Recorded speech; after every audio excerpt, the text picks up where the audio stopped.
بتبدأ الحكاية برحلة سياحية للأهرامات، ومن ضمنهم عيلة ابنهم شقي جدا بيسيب باباه ومامته وبيروح عند الهرم، فبتنادي عليه مامته علشان يرجع لكنه بيطلع على خشب عالي، فبيجري وراه رجال الشرطة لكنهم ما بيلحقوهوش وبيقع من على الهرم وبيطير بعيد. ووقتها العالم كله اكتشف إن الهرم الأكبر اتسرق واتبدل بهرم من البالون، ومحدش عارف مين اللي عمل كده. وبنشوف بعد كده جرو وهو بيتمشى وبيلاحظ إن في طفل بيعيط، فبينفخ له بالونة وبيديهاله، فبيفرح الطفل بيها جدا، لكن بيطلع جرو إبرة وبيفرقعها في وشه. وبيدخل بعدها على كافيه وبيجمد كل الزبائن اللي فيه وبياخد قهوته وبيمشي. ولما بيكون في البيت بيخبط عليه 3 بنات ايتام علشان يبيعوا له بسكوت، بس هو بيقول لهم ان هو مش موجود وان دي رسالة مسجلة. بعد كده بيكلموا صديقه الدكتور نيفاريو اللي بيقول له عن جريمة القرن وهي سرقة الهرم، فراح جروه ونزل للمختبر السري بتاعه وجمع أتباعه اللي هم كائنات المنيو اللي بيرحبوا بيه جدا،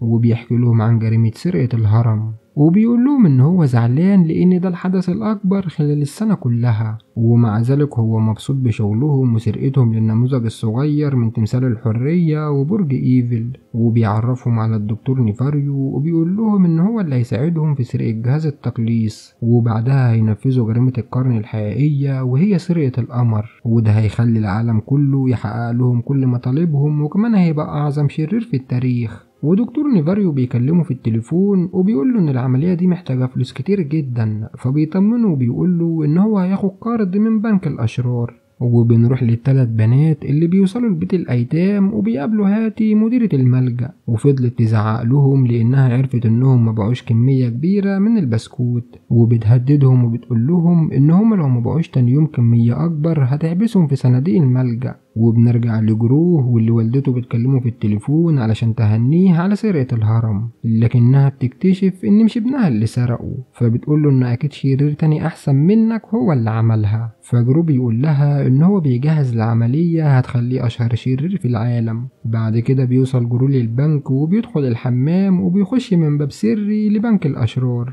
وبيكون مستني يقابل مدير البنك، وبيفتكر لما كان صغير وكان قاعد بيتفرج على التلفزيون لما طلع القمر، وساعتها قال لمامته ان هو في يوم من الايام هيقدر يروح القمر، لكنها اتريقت عليه وقالت له ان ناسا بطلت تبعت قرود. فبيزعل لما بيفتكر الموقف ده، وبيبص قدامه بيلاقي واحد اسمه فيكتور بيكلمه وبيحكي له عن نفسه وإنجازاته، لكن جرو ما بيهتمش بكلامه، وبيدخل لمدير البنك وبيحكي له عن خطته اللي هيسرق بيها القمر، وبيطلب منه فلوس علشان يبني الصاروخ اللي هيوديه هناك. والمدير بتعجبه خطة جرو جدا، لكن بيتضايق لما بيعرف ان جرو لسه ما سرقش جهاز التقليص، وبيرفض يديله الكارد، وبيقوله ان في مجرمين افضل منه ويستحقوا التمويل عنه زي فيكتور اللي سرق الهرم. وهنا بيعرف جرو ان فيكتور اللي شافه من شوية هو نفس الشخص اللي سرق الهرم، فبيخرج جرو وهو متضايق وبيجمد فيكتور بسلاح الجليد، وبياخد الطيارة والمنيو وبيروح مركز الابحاث السري،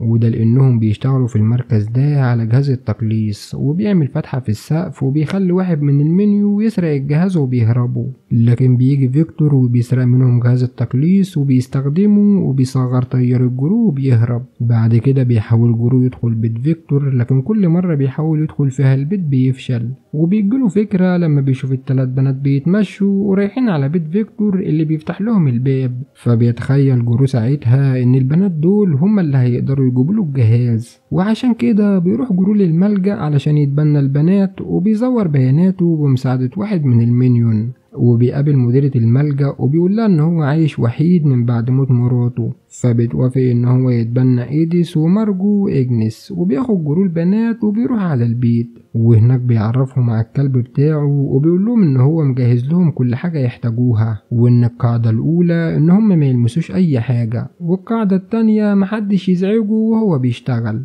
اما القاعدة التالتة ان محدش فيهم يعيط او يضحك. وبعدها بيسيبهم وبيمشي وبيقول لهم ان هو هيشوفهم بعد 6 ساعات. وبتطلع اجنس على كرسي جرو علشان تجيب الريموت، فبتدوس على الزرار بالغلط فبيشتغل الجهاز اللي بيوديهم على المختبر. في الوقت اللي بيكون فيه الدكتور بيوري جرو الآليين اللي اخترعهم على شكل بسكوت، وبيتضايق جرو لما بيلاقي ان البنات جم المختبر، ولما مارجو بتسأله عن المكان وعن شغله بيقول لها ان هو جاسوس وان ده سر وما ينفعش حد يعرفه. ولما بتكون بتلعب بجهاز الليزر بيخرج شعاع بيبوظ لعبة أجنس اللي بتزعل جدا، وده بيخلي جرو يطلب من المنيو يجيبوا لها واحدة غيرها. وتاني يوم بيطلب جرو من البنات إن هم يودوا البسكوت لبيت فيكتور، لكن البنات بيرفضوا وبيقولوا له إن عندهم تمرين ولازما يروحوه. فبيقول لهم جرو إن هم هيروحوا مشي لو ما ودوش البسكويت الأول، فبيسيبوه بيمشي. فبيضطر جرو إن هو يروح معاهم التمرين،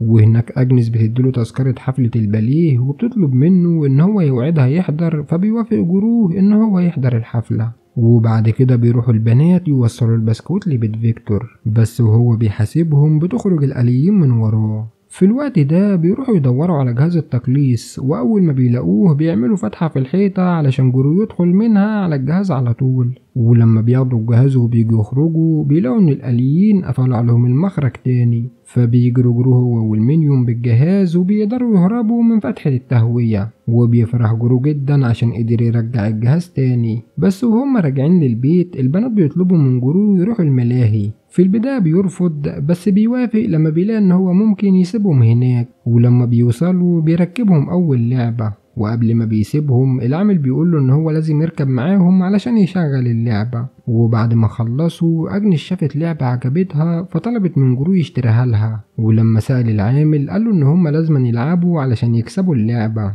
وفعلا البنات لعبوا مرتين لكن ما كسبوش. ولما سأل العامل قاله ان هما لازم يوقعوا المكوك علشان يكسبوا، فجرو اداله فلوس وقال ان هو اللي هيلعب المرة دي، وراح مطلع مسدسه وفجر اللعبة كلها. ووقتها أجنس أخدت اللعبة وشكروا الجروه اللي أول مرة يحس إن هو عمل حاجة كويسة. ولما رجعوا للبيت كلم مدير البنك وقال له إن هو معاه جهاز التقليص وبيجربه على واحد من المنيون، وبيقول له إن هو هيروح للقمر بجهاز التقليص وهيصغره ويرجع بيها على الأرض. لكن بتدخل البنات عليه وهو بيكلمه وبيبوظوا العرض لما بيجمدوا جروب المسدس. وده بيخلي مدير البنك يقول له إن هو مقتنع بخطته جدا لكن مش مقتنع بيه هو، وبيقول له إن هو هينفذ الخطة بشرير تاني أحسن منه. فبيفتكر جرو أيام طفولته لما كان بيقدم أي فكرة لمامته وما كانتش بتهتم بيها وكمان كانت بتتريق عليه. وعشان كده جرو بيروح للمنيون ودكتور نفاري وبيعترف لهم إن هو معوش فلوس يكمل بها مشروع سرقة القمر، وإن البنك رفض يسلفهم، وبيقول لهم إن هما يقدروا يدوروا على أي شغل في أي مكان تاني. لكن بتدخل أجنس وبتدي لجرو حصلتها عشان فيها فلوس، وبيعمل زيها المنيو وكل واحد فيهم بيطلع الفلوس اللي معاه. فبيقرر جرو إن هو يبني الصاروخ وما يستسلمش وبيستخدم أي حاجة ممكن تفيدهم. وبيشتغل جرو نفاري والمنيوم على الصاروخ، وبيعيشوا البنات في بيت جرو وبيسيبهم يعملوا كل حاجة بيحبوها، وكمان بقى بيقضي معاهم معظم الوقت. وبنكتشف بعد كده ان فيكتور ابن مدير البنك، وان مدير البنك استدعاه علشان يقوله ان جرو سرق منه جهاز التقليص وان سرقة القمر ضاعت منهم. ولما بيشوف فيكتور صورة البنات مع جرو بيوعد والده ان هو هيرجع الجهاز تاني باستخدام سلاحه الجديد. وبنروح لجرو دكتور نيفاريو اللي بيقوله ان قدامهم 48 ساعة بس علشان ينفذوا خطتهم. فجرو بيطلب منه ان هم يأجلوا خطتهم شوية، فبيفهم نيفاريو ان جرو عاوز يأجل الخطة علشان يحضر عرض الباليه بتاع البنات، وعشان كده بيتضايق منه وبيقوله ان البنات هيكونوا السبب في فشل هدفه اللي بيخططوا له من سنين. وتاني يوم بيخبط باب البيت، ولما بيفتح بيلاقي ان مديرة الملجأ جاية تاخد البنات بعد ما دكتور نيفاريو بعت ايميل باسمه علشان يرجع البنات للملجأ تاني. فبيوافق جروه وبيودع البنات اللي بيحزنوا جدا وبيركبوا العربية وبيمشوا. وبيلبس جروه بدلة الفضاء، لكن وهو رايح يدخل الصاروخ واحد من المنيوم بيديله تذكرة حفلة الباليه، لكن جرو بيقوله ان هدفه اهم وبيرمي التذكرة، بس المنيوم بيرجع يحطله التذكرة في جيبه.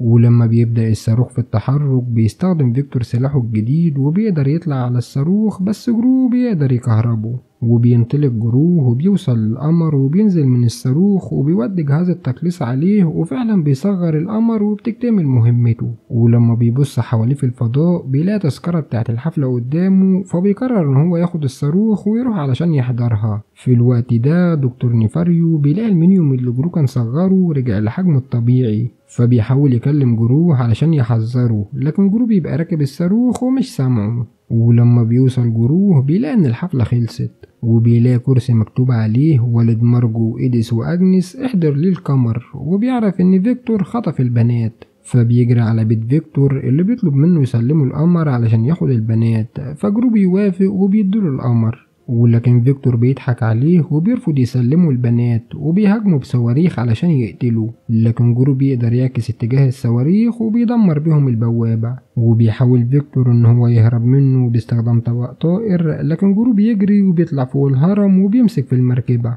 وقبل ما بيقع بيوصل نيفاريو هو والمينيوم وبيقدروا ان هم ينقذوهم، وبيستغرب جروه ان الطيارة بتاعته رجعت لحجمها الطبيعي، فالدكتور بيفهمه ان مفعول اشعة التقليص بيروح مع الوقت وبيكون مفعوله ضعيف على الاجسام الكبيرة، وفي نفس الوقت ده البنات بياخدوا بالهم ان القمر بدأ يكبر من تاني وبينادوا على فيكتور لكن ما بيسمعهمش، وبعدها بياخد باله ان القمر بقى حجمه كبير، وبنروح لنيفاريو اللي بيرمي خطاف وبيقدر يفتح بيه باب المركبة، وجرو بيطلب من البنات ينطوا وهو هيمسكهم، وفعلا بيمسك أديس وأجنس، ولما مارجو هي اللي بتنط فيكتور بيقدر يمسكها والقمر بيخبطهم ومارجو بتتشعلق في الحبل، وفيكتور بيرجع للمركبة بتاعته تاني وبيروح جرو علشان ينقذ مارجو، لكن الحبل بيتقطع بيهم وبيقعوا هما الاتنين، بس المينيوم بيلحقوهم وبيرجعوهم للمركبة تاني، وبيرجع القمر لحجمه الطبيعي ومحدش بيعرف مين اللي سرق القمر وازاي رجع مكانه تاني، وبيعيشوا البنات مع جرو اللي بيعمل لهم مسرح علشان يقدموا العرض اللي فاتوا، وبيحضر هو والمنيوم ومامته اللي بتقوله ان هو منجحش يكون شرير لكنه نجح يكون اب.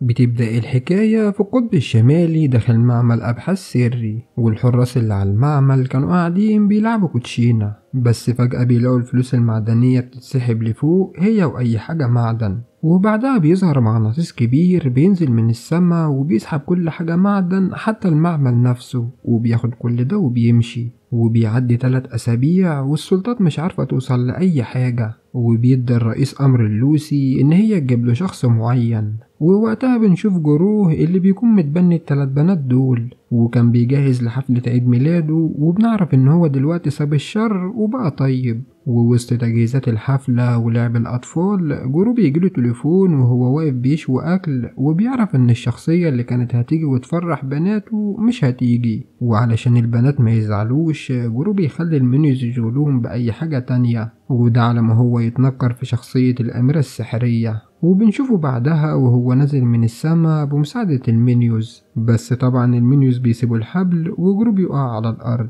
لكنه بيقوم يكمل على إنه الأميرة وبيقول للبنات هابي بيرث داي، ولما بيخرج بره بيلاقي العاملة لوسي فبيطلع عليها السلاح، وهي كمان بتطلع سلاح وبتقدر تضربه بالكهرباء وبتحطه في شنطة العربية، ووقتها بيجري وراها 2 من المنيوز علشان يلحقوه، وفي واحد منهم بيلحق العربية والتاني بيشعلق فيه، بس لوسي بتشوفهم في مراية العربية وبتكهربهم وتاخدهم هما كمان، وبينزلوا بالعربية في البحر وبيقابلوا هما ماشيين أخطبوط وأسماك قرش لحد ما بيوصلوا للغواصة، والغواصة دي كانت مستنياهم تحت وبتدخل العربية جواها، ولما بينزلوا بيلاقوا رئيس المنظمة وبيعرفهم على نفسه وعلى المنظمة، وبيقول لجروه إن شغلهم عبارة عن مكافحة الأشرار الأكثر خطورة على الكوكب، وبتحكيله لوسي عن المعمل اللي اتخطف، وبيعرفوا ان العلماء اللي في المعمل ده كانوا شغالين على مصل بيحاول اي حد ياخده الوحش، وبيقولوا ان هم متتبعين المصل وعارفين ان هو في مول، وان واحد من اصحاب المحلات دول مجرم كبير، وهنا هيجي دورك انت، والخطة ان انت تروح هناك وانت متخفي وتوصل للمصل، بس جرو بيرفض ان هو يساعدهم، وبيقول لهم ان هما بدل ما كانوا يخطفوه كان ممكن عادي يتصلوا بيه، وبعدها بيمشي وبيروح لأطفاله اللي متبنيهم، وبيروح المختبر بتاعه وسط المساعدين بتوعه وهما بيشتغلوا على حاجة جديدة، وبيقول له دكتور نيفاريو انه خلص اختراع خلطة المربى الجديدة، وطبعا كالعادة بتطلع وحشة جدا ومحدش بيحب طعمها، بس كانوا بيحاولوا يجاملوه لحد ما خلاص بقى ما بقوش قادرين على الطعم المقرف ده، وجرو بيحاول ان هو يشجعه، بس الدكتور بيقوله ان هو زهق من صنع المربى وانه لازم يرجع للشر تاني، وبيعرفه انه جاله عقد عمل في مكان تاني احسن وان هو عنده طموح، فبيطلب جرو من المنيوز ان هم يكرموه قبل ما يمشي، وبعد ما الكل بيمشي بيمسك جروب كارت بتاع المنظمة وشكله كده بيفكر ان هو يساعدهم. ولما بيوصل البيت بيلاقي البنات بيعملوا له حساب على موقع تعارف علشان يخلوه يتعرف على واحدة، لكنه بيفاجئهم وبيقول لهم ان ولا شغل جديد في وكالة سرية وان هو هيشتغل متخفي علشان ينقذ العالم. وبعدها بيروح للمكان اللي شاكين ان الحرامي ممكن يكون موجود فيه، وبيكون معاه كام واحد من المنيوز وبيدخلوا محل الكيك. بس وهو بيتفرج على الكيك بيلاقي لوسي عاملة المنظمة طالعة من ورا الإزاز، فبيسألها انت هنا ليه؟ فبتقوله ان هي هتشتغل معاه. وبيدخل عليهم واحد من المنيوز وهو عامل كيكة على شكله، فبتضربه لوسي لأنها متعرفوش، بس جرو بيخليها تسيبه. وفي أثناء ما كانوا بيراقبوا المحلات بيدخل عليهم راجل صاحب مطعم صلصة. الراجل ده طلب منهم كيك وبيقول لهم ان هو عنده حفلة وعايز كمية كبيرة ويكون مرسوم عليها علم المكسيك وانه هيجي ياخدها بعد اسبوع. لكن جرو بيشك ان الراجل ده هو الماتشو الشرير، والماتشو ده كان شرير وقوي جدا، وبيقول انه من 20 سنة كان اتشهر لانه كان بيعمل سطو مسلح بايده من غير اي سلاح، لكنه زي معاش بطل مات بطل وربط نفسه مع سمكة قرش و250 قنبلة وحدف نفسه ببركان. وبعدها جروب يقول ان محدش ليه جثته لغاية دلوقتي، وبيقرر ان هما يدخلوا يدوروا في المطعم بتاعه. وبعد لما بيرجع البيت بيطمن على بناته وبيروح للأتباع بتوعه وبيلاقوهم بيحتفلوا كالعادة، فبيقول لهم ان هما هياخدوا بالهم من البنات. وبياخد 2 منهم معاه، ومرة واحدة بتظهر دوشة جاية من بره وبيطلع 2 من المساعدين علشان يشوفوا فيه ايه. بس لما بيروح ناحية الزبالة بيلاقوها قطة بتخبط في الصندوق، وبيتخضوا وبيتريقوا على بعض، فبتظهر لهم حاجة بتشدهم لفوق وبتخطفهم. وبيروح جرو لوسي لمطعم الصلصة، بس بتطلع لهم الفرخة المتوحشة. وبيقول جرو لوسي إن دي أسوأ من أي كلب حراسة وبتهجم عليهم وبتبهدل جرو، بس هما بيمسكوها في الآخر. وبيروحوا يدوروا في المطبخ وبيلاقي خزنة وجواها حاجة وبيفتكروا إنه خلاص لقيوا المصل، بس لما بيفتحوها بيلاقوا جواها خلطة صلصة. في الوقت ده بيوصل الماتشو وبيحس إن في حاجة غريبة،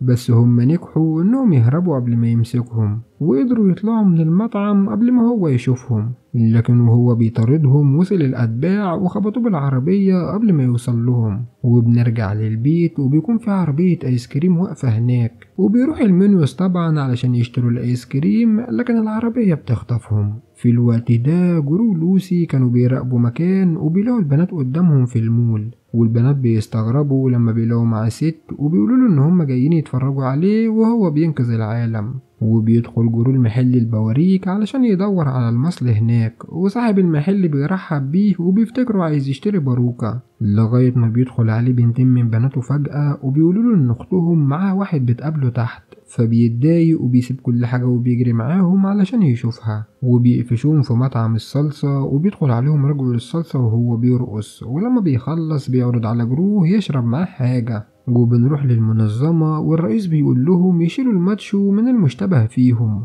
لكن جرو بيكون متأكد ومصمم ان رجل الصلصة ده هو اللي سرق المعمل. وبعد فترة المنظمة بتلاقي الدواء في محل الشعر المستعار، وبيقولوا له انهم خلاص ما بقوش محتاجين لمساعدته، وان لوسي كمان هننقلها فرع استراليا. وبيزعل جروه ان لوسي هتتنقل بعيد عنه لانه كان بدأ يعجب بيها، وبيمشي في الشارع حزين وبيروح البيت. وبيتحين الأتباع بالمصل بعدها وبيتحولوا لوحوش ولونهم بيتغير، وبيروحوا هو وبناته للحفلة اللي عملها راجل الصلصة. وجرو بيكون زعلان جدا عشان لوسي، وبيجيله الراجل وبيقوله انه مبسوط جدا انه جه الحفلة، وبيقوله شوية حاجات غريبة كده وبعدها بيسيبه ويمشي. فبيمشي جرو وراه بس بيلاقيه دخل مكان سري، ولما بيحاول يدخل وراه بيلاقي أفخاخ كتير بتمنعه من الدخول، لحد ما بيوصل بالعافية وبيدخل وراه. وبتيجي لوسي وهي في طيارة استراليا، وبتكون زعلانة ان هي هتسيب جروه، وبتقرر ان هي تنط من الطيارة بالباراشوت علشان ترجع له. في نفس الوقت اللي جرو بيكون اتأكد إن راجل الصلصة هو الماتشو،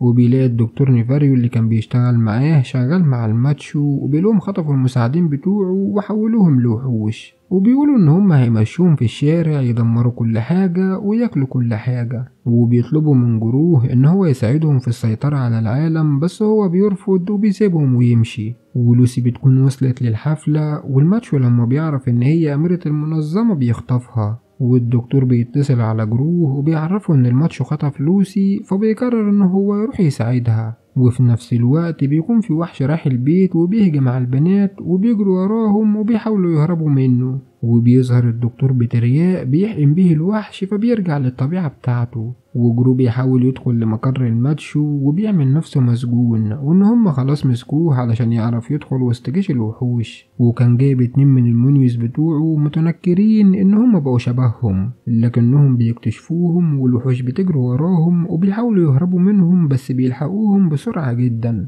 وفي اللحظة الأخيرة بيظهر الدكتور ومعاه البنات وشوية من الأتباع في الطيارة، وبيفضلوا يضربوا الوحوش بالترياق فبيرجعوا لطبيعتهم زي ما كانوا أتباع لجرو، وبياخدوا السلاح اللي بيضرب الترياق وبيضرب بيه الوحوش وبيوصل للماتشو. ولما بيسألوا فين لوسي بيلاقيه مطلعهاله ومربوط على صاروخ، ولو الصاروخ ده اتضرب هيروح لنفس البركان اللي الماتشو زي يفمتوا عليه. والماتشو بياخد المصل وبيتحول لوحش وبيهجم عليه جروه، لكنه بيقدر يكهربه، وبعد لما بيقع بيتلم عليه الأتباع، وبيجي دكتور نيفاريو وبيضربه بسلاح وبينتصروا عليه، وبيحاول ان هو ينقذ لوسي من الصاروخ اللي هي اتربطت فيه، لكن الصاروخ بيطير بيهم، وبصعوبة بينجح ان هو يفكها وبيرمي سمكة القرش، وقبل ما يوصلوا البركان بينطوا في المية. وبعد كده بيتجوزوا وبتعيش لوسي والبنات والمينيوز في حياة سعيدة. ولغاية هنا يا صديقي بنكون وصلنا لنهاية فيديو النهاردة. سلام.